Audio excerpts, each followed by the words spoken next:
Shalom everyone! Sige po, tayo pong lahat ay tumayo.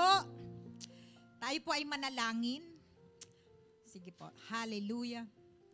Oh, hallelujah, Lord Jesus. Purihin ka, Panginoon. Sambahin ang ngalan mo sa araw na ito, Panginoon. Hallelujah. Glory to your name, Lord Jesus. Hallelujah. Oh, hallelujah. Lord, sa umagang ito, Panginoon, muli nagpapasalamat kami sa pangalan ni Jesus. Salamat, Ama, sa lahat ng mga bagay na ginawa mo sa amin sa buong maghapon, sa pag-iingat, sa proteksyon, sa mga pagpapala, O Diyos, na walang humpay na aming natatanggap mula sa iyo. Salamat din, Panginoon, sa hapong ito muli, Panginoon, ay binigay mo sa bawat isa sa amin upang muli kami, Ama, ay makapagpuri, makapagpasalamat sa iyo, masamba ka namin sa spirito at sa katotohanan. Dinideklarhan namin, Panginoon, ang iyong kaharian ay nasa aming kalagitnaan sa hapong ito, Panginoon. Ang mga anghel mo, Panginoon, ay kasama namin sa hapong ito, Panginoon.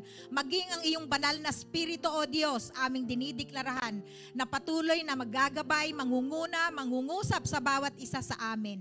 Salamat din, Panginoon, sa hapong ito, Lord, sa aming magiging tagapagsalita. Dinideklarhan namin, Panginoon, more wisdom and knowledge, Panginoon, revelation, Panginoon, at gayon din, Panginoon, anointing, Panginoon, sa aming kapatid.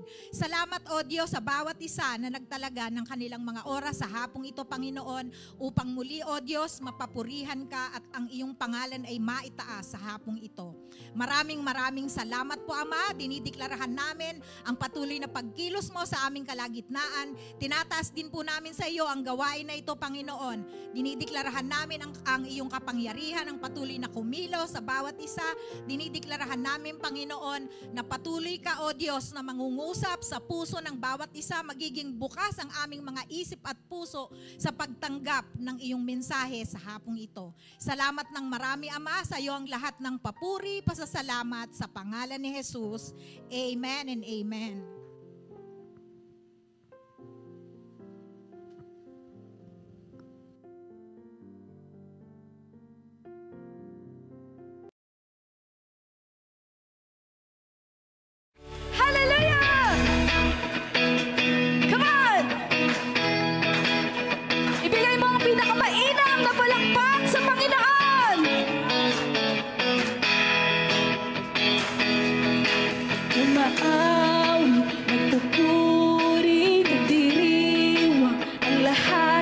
Papuri kay Yahweh, Yahweh, Yahweh. Lumalapit sa presensya mo, nagpupugad ang lahat. Papuri kay Yahweh, Yahweh, Yahweh. Come on, sa lahat ng oras, sa lahat ng oras, sa bawat araw, pinupuri at sinasamba. Come on, awiman natin ang Panginoon. Ikaw ang tunay na Diyos, hari ng mga hari, tapat kailanman, hindi nagbabago. Ikaw ang tunay na Diyos, hari ng mga hari, tapat kailanman, hindi nagbabago. Si Yahweh ang ating Diyos. Come on! Patuloy nating deklarahan na siya ay Diyos sa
siya nagbabago sa ating mga buhay. Umaawit, nagpupuri, nagdiriwang ang lahat. Papuri kay Yahweh! Sigaw mo! Yahweh, Yahweh, lumalapit sa presensya mo, nagpupugal ang lahat. Papuri kay Yahweh! Sayang malakas sa tinig! Yahweh, sa lahat ng oras, sa bawat araw, pinupuri at sinasamba. Pagkakas sa sing!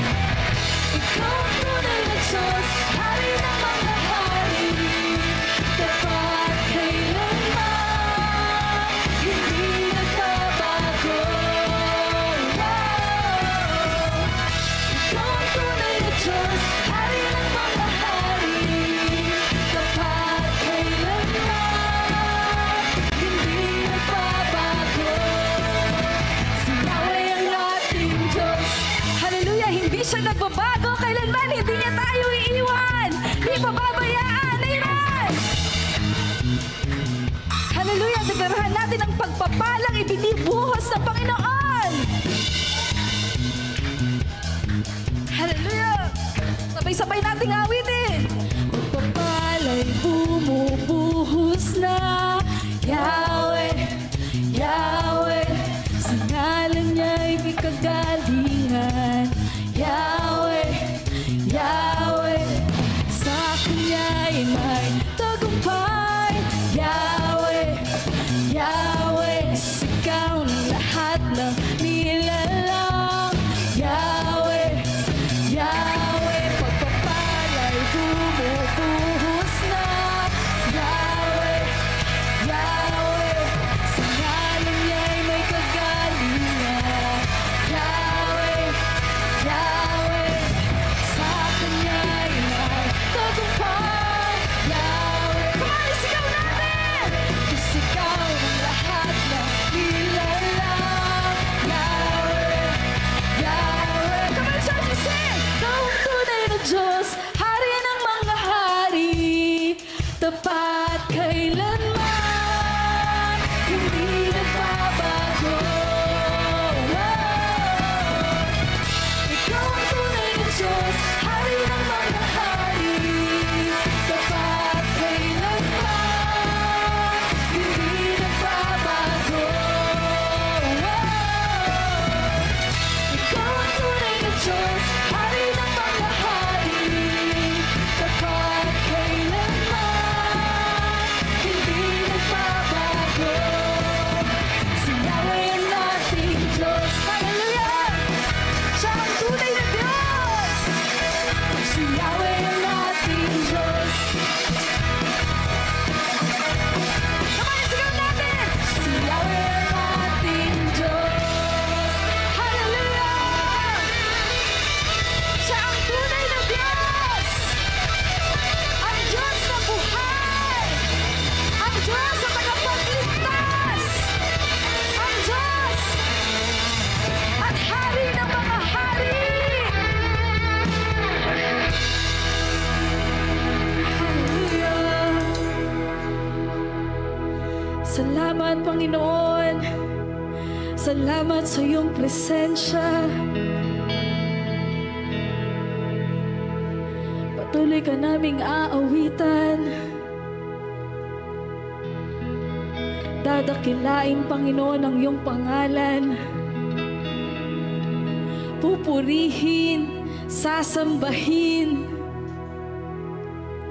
hanggang sa iyong muling pagbabalik. Hallelujah. Hallelujah.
Panginoon. O Diyos, Ikaw ang tunay na dakila sa mundo. Ikaw ang haring nagmahal, ng tulad ko. Ginawa mong lahat, pag-ibig mo ay tapat at wagas.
malakas na tinig.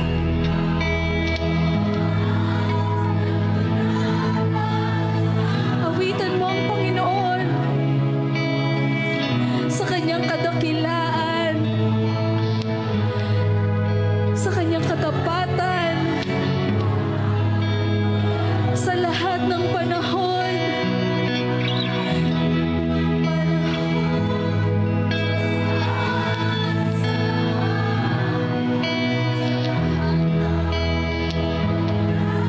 Nariyan para sa amin, Panginoong Hesus, purihin ka, dakilain ka sa buhay ko, hindi nagbabago.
Isang pinagpalang hapon po sa bawat isa, maging sa mga nasa online. You are all blessed in the name of Jesus. Sa oras na ito, pag-pray po natin ang ating kaloob. Ang sabi nga sa Malakay 3:10, ang sabi niya, dalhin nyo ng buong buo ang inyong ikapo sa aking tahanan upang magkaroon ng pagkain sa aking tahanan. At subukan ninyo ako sa bagay na ito, kundi ko bubuksan ang durungawan ng langit at ibubuo sa inyo ang masaganang pagpapala. Amen? So, ang susi po ng isang pinagpalang buhay ay yung pagbibigay ng ikapo sa ating Panginoon. Amen? So, sige po, pag-pray natin. Panginoon, maraming salamat po sa oras na ito. Itinataas po namin, Ama, ang mga blessing na ito. Lord, dineklara po namin sa iyong mga anak, more blessing. Pagpalahin mo, Panginoon, ang kanilang mga hanap buhay, Panginoon. At patuloy, Panginoon, ang mga blessing na ito, Panginoon, ay magamit for the extension of your kingdom on earth, O God. Maraming salamat po sa ipong kapurihan, kapasalamatan sa pangalan ni Jesus. Amen. Sige po, tuloy-tuloy na po tayo. Sa oras na ito, ang ating tema ay patungkol sa puso ng pagiging alagad. Amen. The heart of discipleship. Ang ating teksto ay nasa Mateo 22:37-40. Amen. Ang disciple, ang ibig sabihin ng disciple ay follower of Christ. Amen. In the Greek term, in the New Testament, ang ibig sabihin nito ay metetes. Metetes. Amen. Tama pa po yan. Tama ba yan? Amen.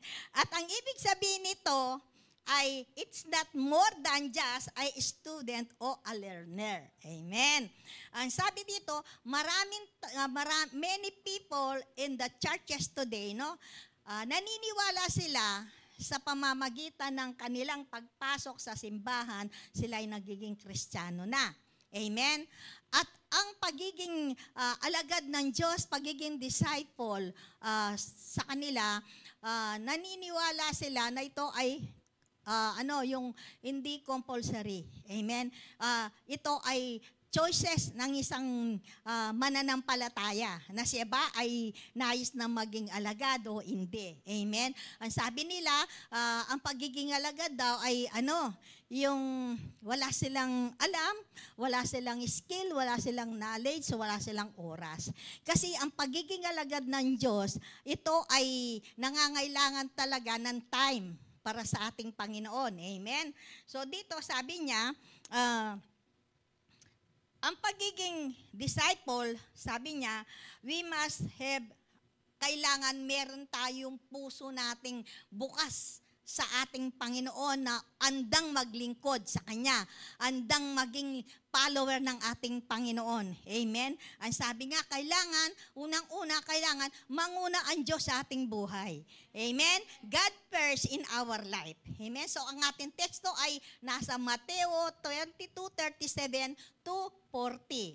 So, ang sabi dito, anong sabi ng tekstong ito? Sabi niya, love God with all your heart, amen? With all your soul and with all your mind. Love your neighbors as you love yourself. Amen? So dito sa passage na to, tinuturuhan tayo about ito daw ang greatest command ng ating Panginoon sapagkat ito ay nagsisimbolo lahat sa pagmamahal. Amen? Kasi without love, wala tayong magawa. Amen? Without love, hindi tayo pwedeng magmahal sa ating Diyos.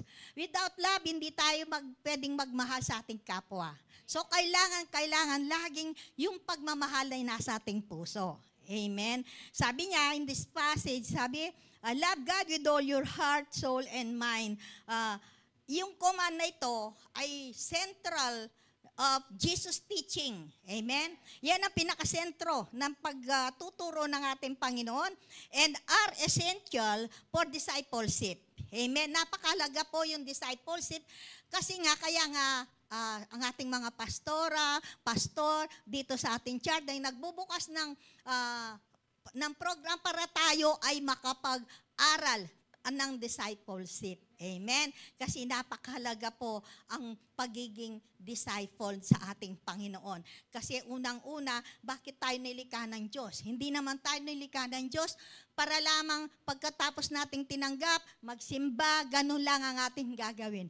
There is a purpose. Bakit tayo nilikha ng ating Panginoon?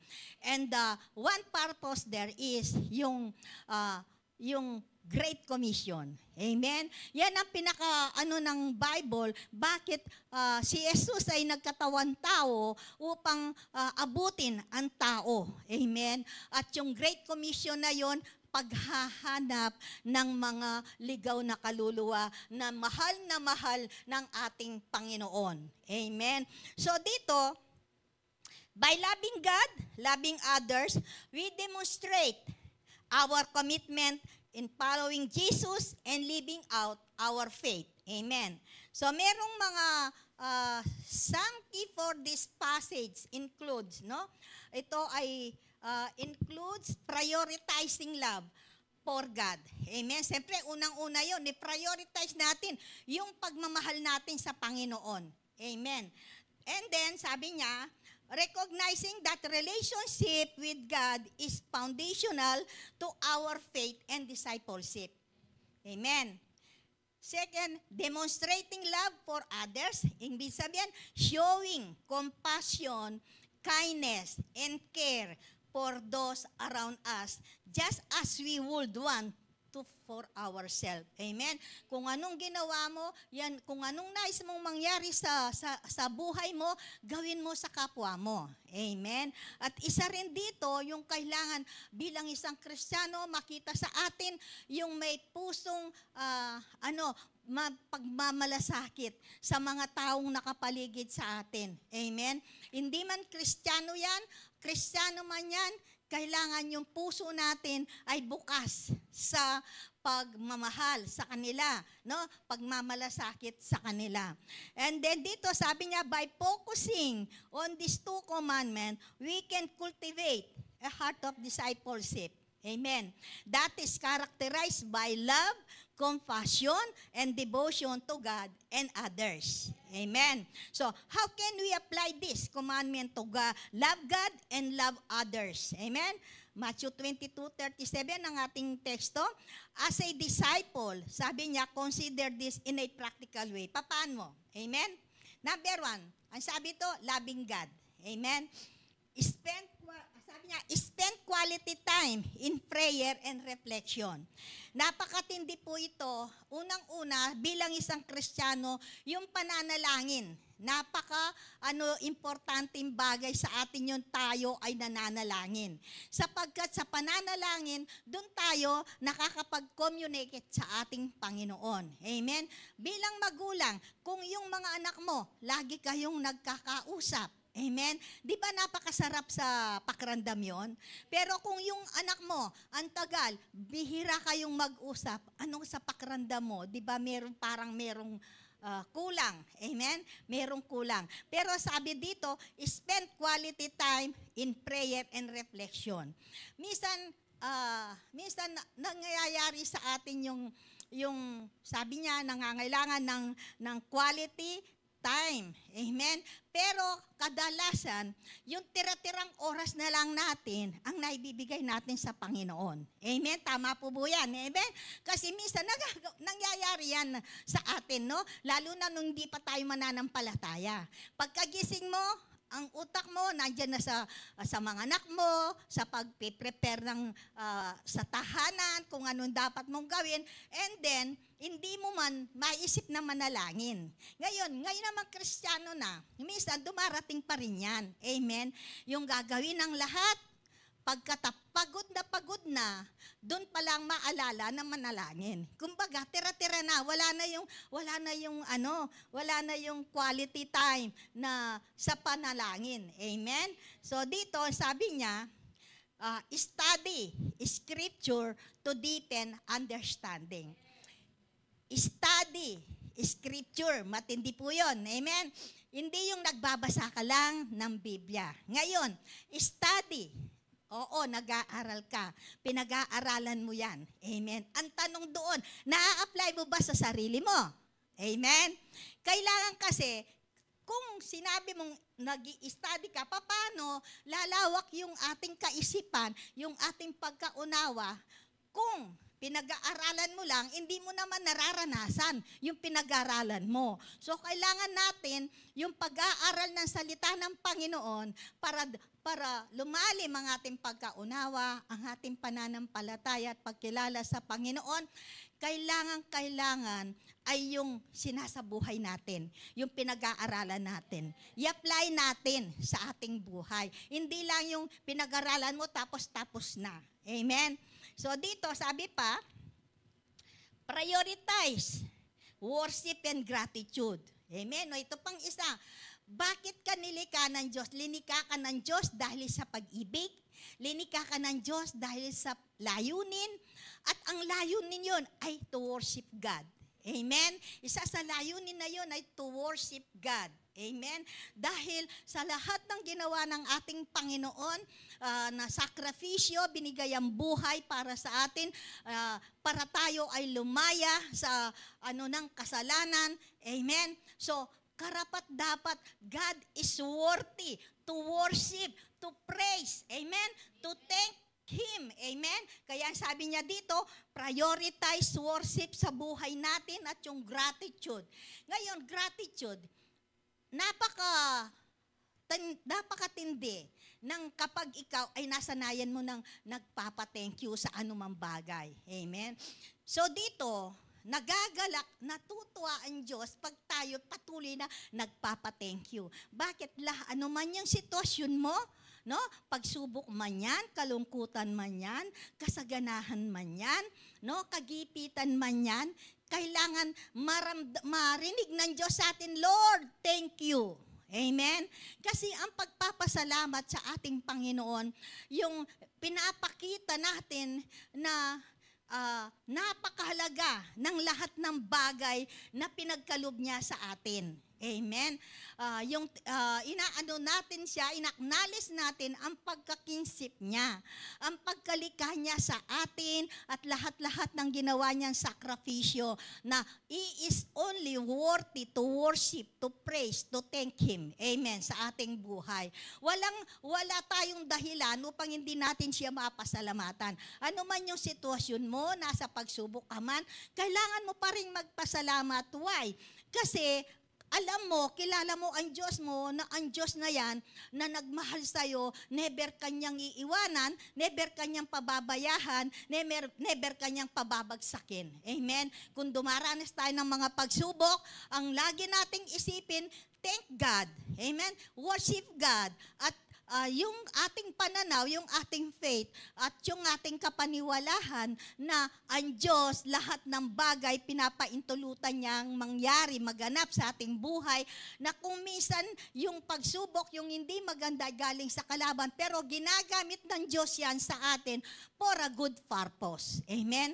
Tandaan po natin, anuman ang nagaganap sa ating buhay, kailangan pa rin natin magpasalamat dahil alam natin sa dulo ng kung paghihirap yan, kung karamdaman yan, kung pagsubok man yan, alam natin ang dulo niyan ay isang magandang plano ng Diyos para sa atin na kailangan nating pagdaanan yung mga pagdadaanan natin. Amen po. So, next, sa loving God, if you love God, obey God's teaching. Amen. Kailangan nating sumunod sa mga turo ng ating Panginoon. Ngayon, loving God, ngayon naman sabi niya, loving others. Sabi niya, love others as you love yourself. Amen. So dito, paano naman ang ng pagmamahal sa iba? Amen. Ang sabi dito, show kindness and compassion. Amen. Magpakita tayo ng pagmamahal, ng kabutihan at pagmamalasakit sa ating kapwa. Amen. Unang-una, siyempre mahalin mo muna yung sarili mo upang matutunan mong mahalin ang kapwa mo. Amen. Tapos sabi niya ito, listen actively and empathetically. Ano pong ibig sabihin yon? Ang sabi niya ay listen. Sabi niya, listen, sabi dito, listen actively and empathetically. Ang ibig sabihin po doon ay sabi niya, listen empathetically means makinig ng aktibo at may pag-unawa. Halimbawa, may lumapit sa atin, amen, na namumroblema, amen, na may bigat sa buhay niya. So, anong gagawin natin? Pakikinggan natin. Sabi nga dito, kailangan makinig ng may malasakit at pagmamahal. Amen? Hindi yung lumapit siya sa'yo, mas marami ka pa sasabihin, di pa nga niya nasabi lahat. Amen? Nauna ka pang maraming sinasabi. Kailangan sabi niya, makinig kang mabuti. No? Na may pagmamahal, pag-unawa, paghihintindi sa nararamdaman niya at sa yung pag-iisip niya. Amen? Di po ba napakaganda? Sabi niya, pag-unawa sa kanilang damdamin at kaisipan. Pag-unawa, sabi niya, pagpapakita ng malasakit at pagmamahal. Sa ganitong paraan, sa ganitong paraan, sabi niya, makikita ng iba na sila ay mahalaga sa atin at pinapahalagan natin yung mga taong lumalapit sa atin. Amen. Tapos, sumunod dito, ang sabi, serve others selflessly. Amen? Kung minsan, sabi nga, lalo na sa mga kapatiran, kailangan yung, sabi niya, kung nangangailangan ng tulong, kailangan yung pagtulong natin ay buo sa ating puso. Amen? Wag nating isipin kung ano man yung result ng na negatibo, basta natin mahalin at tulungan yung kapwa natin, lalo na yung mga kapwa natin mananampalataya. Amen? Tapos sabi dito, forgive and show grace. Magpatawad. Amen? Magpatawad at magpakita ng biyaya. Amen? Forgive and bless them. Amen. Dito, sa ating mensahe ito, ay merong dalawang basic truths na kailangan and to understand regarding the heart of discipleship. Amen? Number 1, God has called us to be disciple. Amen? Ang nais ng Diyos, ang bawat anak niya, ang bawat kumilala sa Kanya ay maging disciple. Pero ang pagiging disciple ay hindi lang ganun kadali. Amen? Kailangan natin, kaya nga mga pastor natin, meron tayong open na pag-aaral dito patungkol sa discipleship para alam natin kung paano ang gagawin natin, no? Sa ating paghayo, sa na bilang alagad ng Diyos, ano ba ang ating mga gagawin? Amen. Ang sabi dito, ang Panginoon, sabi na Jesus was not interested, sabi niya, in great numbers. Oo nga naman. Kahit na marami yan, kung naman ang karamihan dyan ay wala sa isip at puso nila, yung pagsunod nila, ay nung saysay nun. Amen? So sabi ng Panginoon, siya ay interested sa committed followers. Amen? Yun ang ano niya. Ano ba ang committed life ng ang ibig sabihin ng totally committed, ang ibig sabihin, buong puso na tayong pagtalikod sa sarili at pagtalaga sa Diyos. Amen. Ganap na pagsunod sa kanyang mga utos at kalooban. Pag-aalay ng oras at talento para sa kanyang kaharian. Lahat po tayo ay may gift. Amen? Kailangan gamitin natin yung gift na yan, kanya-kanyang gift, gamitin natin yan sa kaharian ng Diyos. Amen? At walang pagalinlangan o pagdududa sa kanyang plano at layunin. Yun po ang sinasabing committed.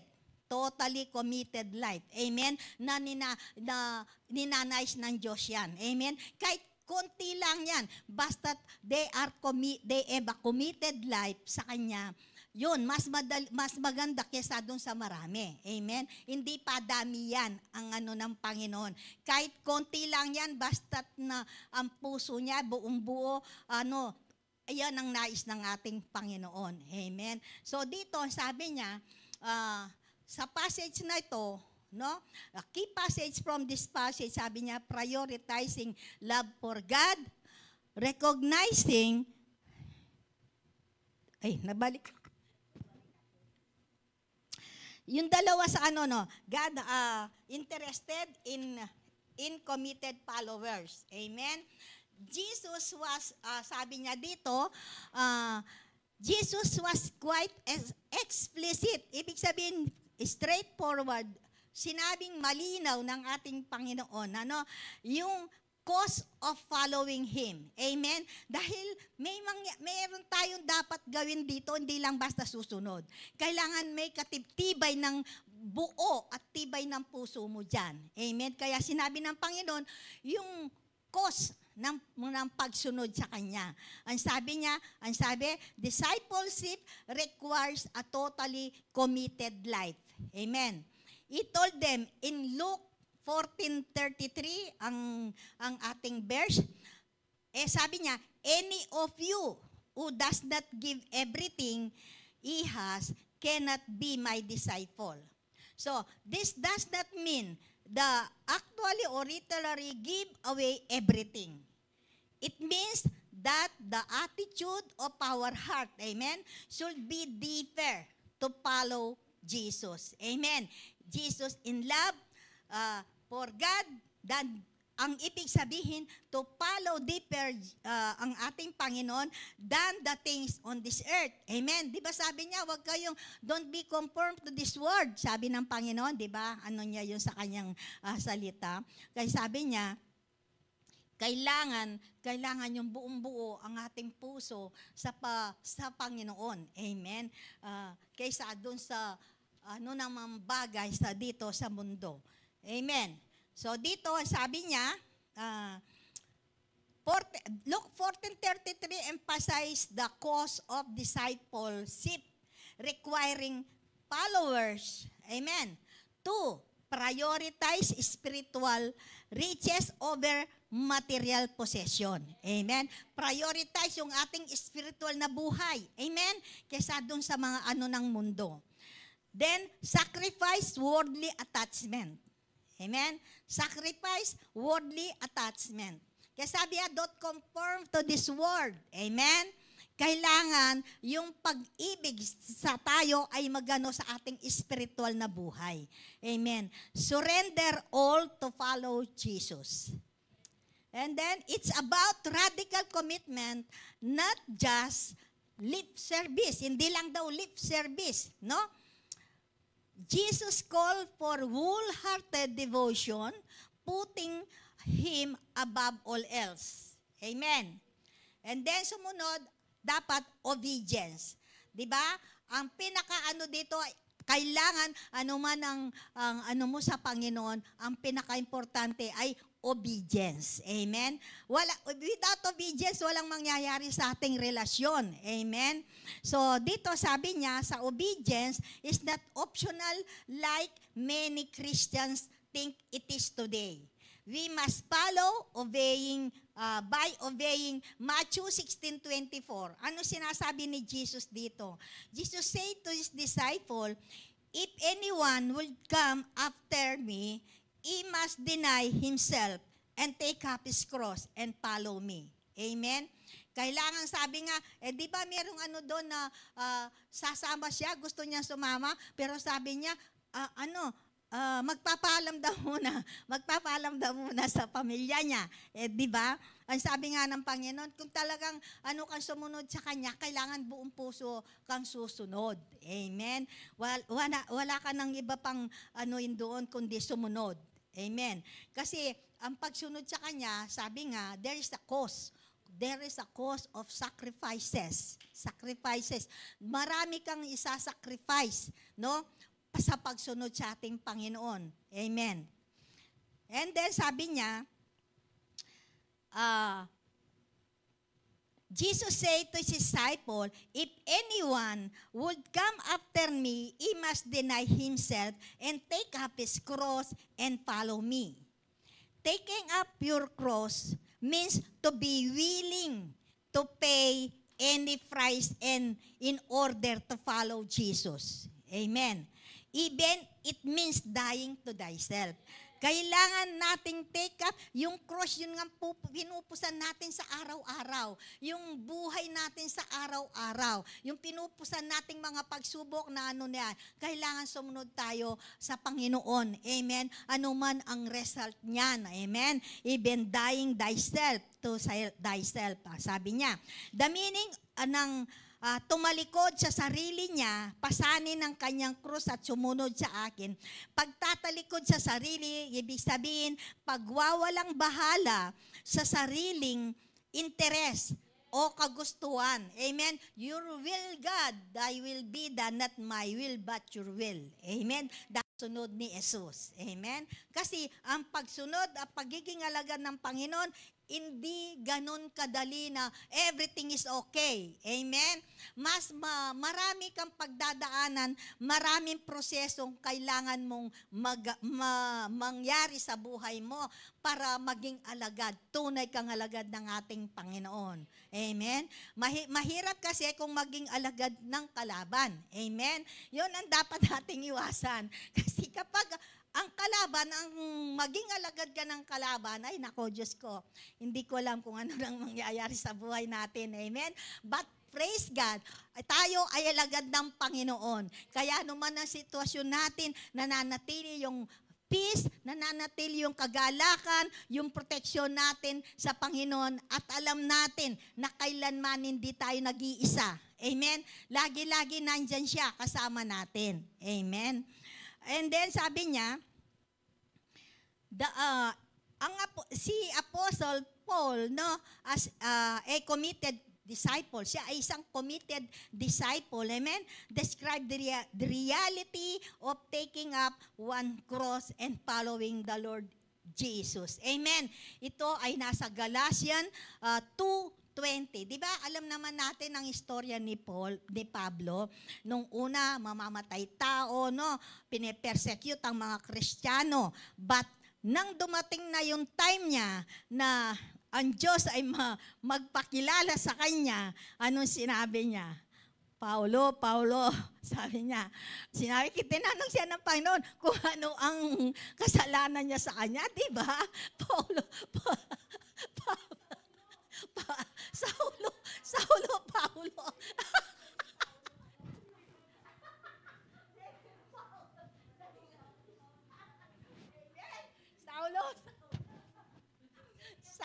Saulo, sabi niya. Amen? Oh.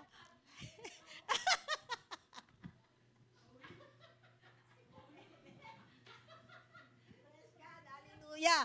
O sige po, no?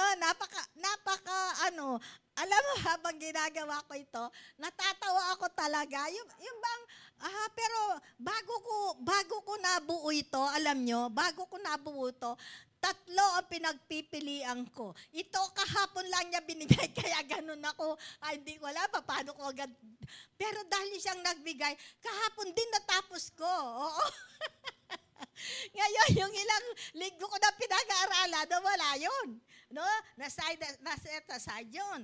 Itong ibinigay niya kahapon, ito ang natuloy. Kasi sabi ko, Holy Spirit, alin to ba ang gusto mong i-preach ko? Ganon. Tapos nung makita ko yan, ay parang pagkain gustong-gusto mo bang kainin at maliwanag na maliwanag sa'yo? Di ba? Napakabuti ng ating Panginoon, ang banal na Espiritu na kasama natin talaga, the greatest. Amen? Oo, the greatest. Kasi talagang palibasa siya tao. So, laging meron kang kausap, di ba? Oh, amen. So dito, sabi niya dito, sa Galatians 2:20, I have been crucified with Christ, and it is no longer I who live. Amen. Hindi na daw siyang nabubuhay, but Christ live in me. Sana tayo ganoon din. Amen.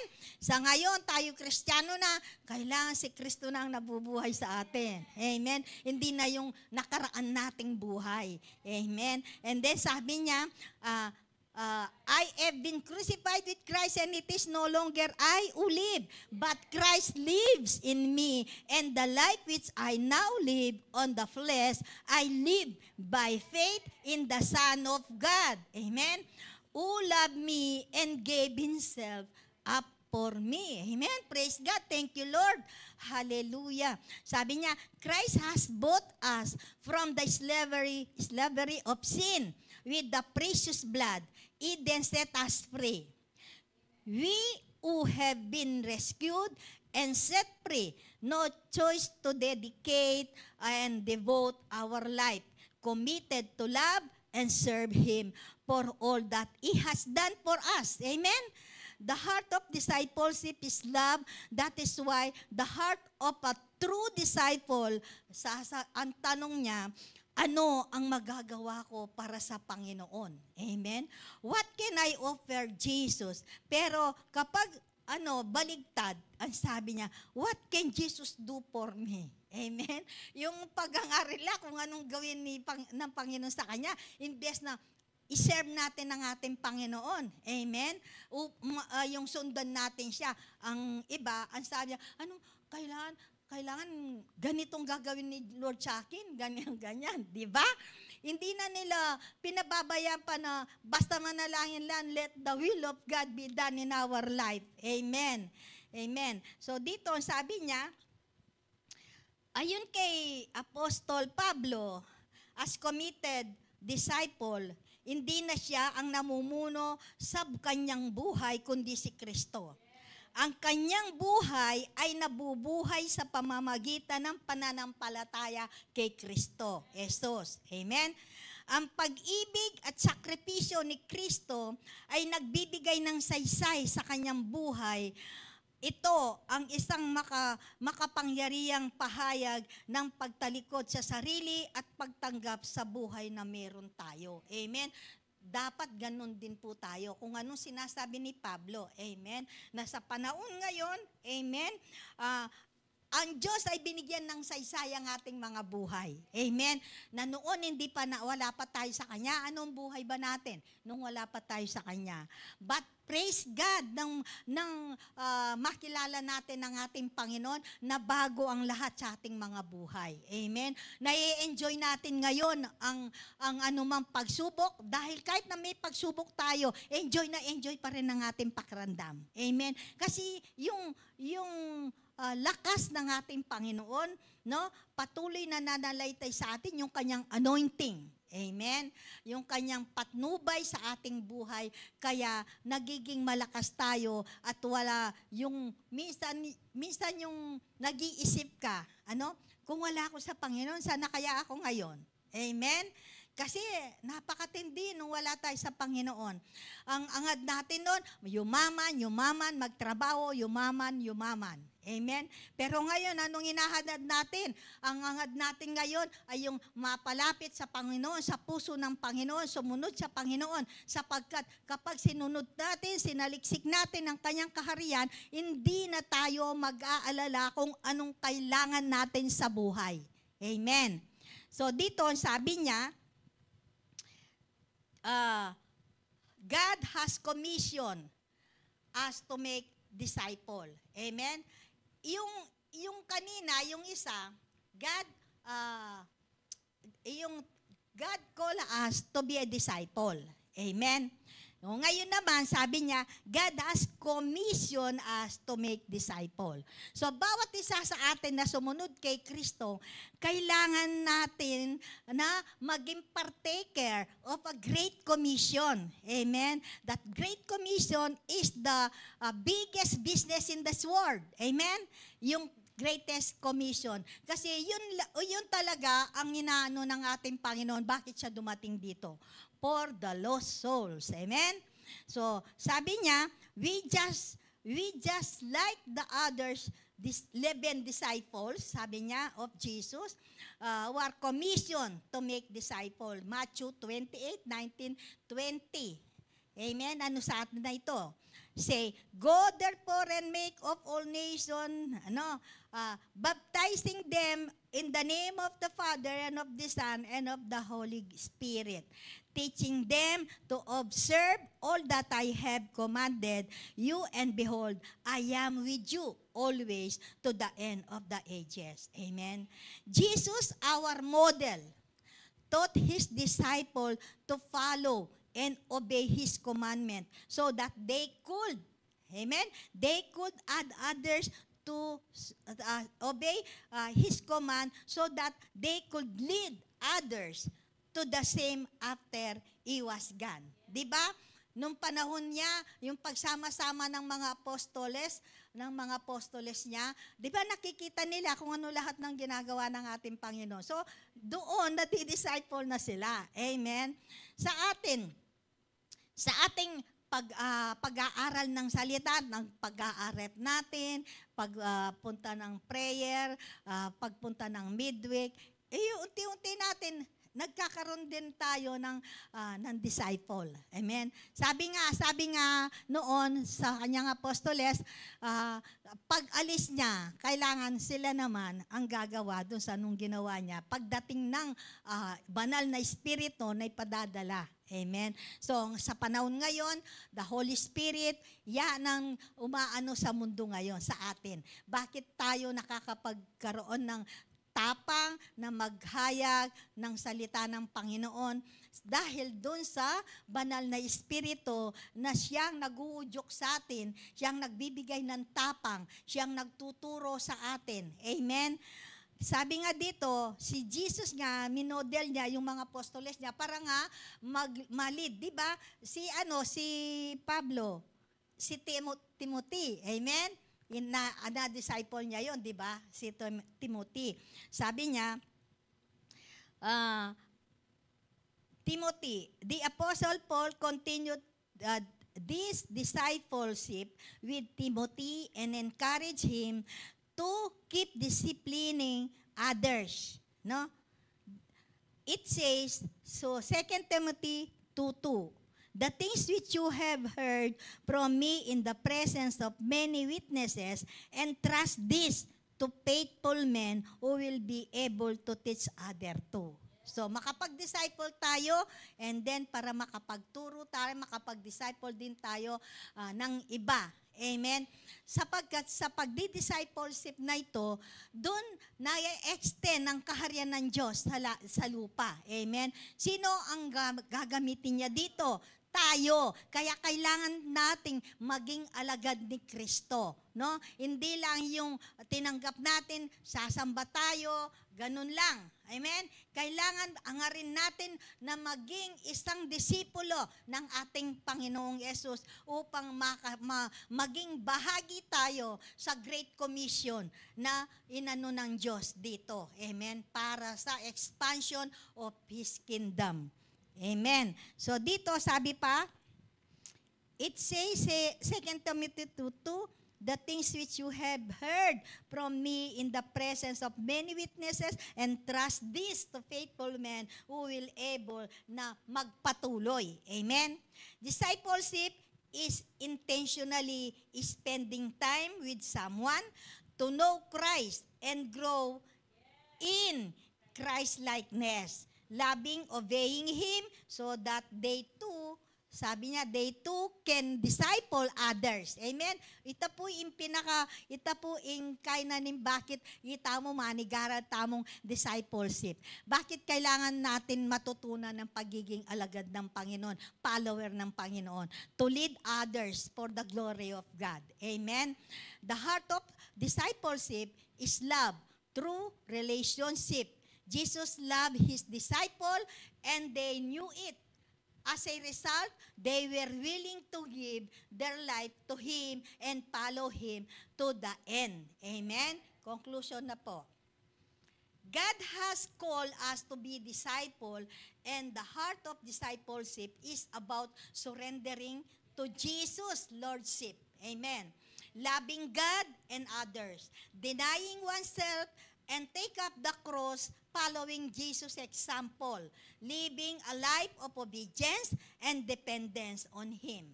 Discipleship is a process of learning and growing, following the teaching of leaders or mentors, open in a spiritual context. In Christianity, discipleship refers to the relationship between Jesus Christ and His follower, where individual learn from Jesus' teaching, example, and guidance. Amen po. May natutunan po ba tayo?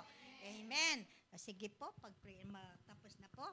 Panginoon, maraming salamat sa oras na ito. Salamat po sa iyong mensahe sa oras na ito, sa lahat, Panginoon, maging sa mga nasa online. Ang pagiging disciple, ang pagiging follower ng ating Panginoong Yesus, ang pinakadakilang bagay na kailangan mangyari sa ating buhay. Maraming salamat, Panginoong Yesus, sa iyong mensahe. Salamat sa mensaheng ito na magbibigay kalakasan at sa lahat ng mga kapatiran o sa lahat ng mga nanonood ngayon, ang pagpapala ng Diyos ay sasagana sa buhay ng bawat isa at ang kanyang salita ay maghahari sa ating buhay at magbibigay ito ng katatagan, magbibigay ito ng pagpapala sa bawat isa sa atin. Salamat, Ama, sa iyong mensaheng ito na nagbigay at may natutunan ng bawat isa sa amin na kailangan ang pagmamahal mo ang unahin namin sa aming buhay.